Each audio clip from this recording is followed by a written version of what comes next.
शेतकऱ्याचे कैवारी म्हणून मंत्री म्हणून या ठिकाणी बांधावर पडलोत कालपासून। आदित्य ठाकरेंनी चार्टर प्लेननी यावं आणि 1 तासात शेतकऱ्याच्या बांधावर येऊन 3 वर्षानंतर फोटोशूट काढावा आणि या ठिकाणी शेतकऱ्याच्या बाबतीत पुतना मावशीचं प्रेम दाखवावं, याच्यासारखं दुर्दैव तर काहीच नाही। आदित्य ठाकरे असंही मला कळालं की म्हणले की महाराष्ट्राला कृषी मंत्री कोण माहीत नाही। माझं म्हणणं आहे की आदित्य ठाकरेंनी मी एकदा दोघांनी बैलजोडी टिफनीवरती बसावून कोण दुरीत टिफन मारतंय बघावं।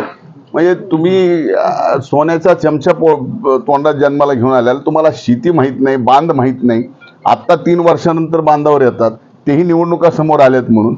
अशा गलिच्छ राजकारणाला मला काही उत्तर द्यायचं नाही।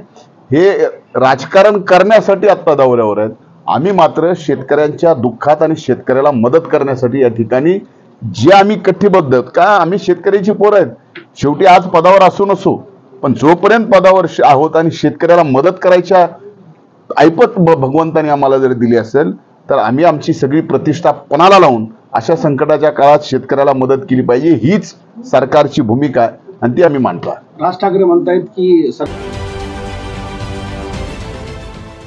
देश विदेशातील प्रत्येक घडामोडींचे लाईव्ह अपडेट मिळवण्यासाठी आता साम टीव्हीच्या सर्व सोशल मीडिया प्लॅटफॉर्मला लाईक, फॉलो आणि सबस्क्राईब करा। तसंच सर्व नोटिफिकेशनसाठी बेल आयकॉन प्रेस करायला विसरू नका।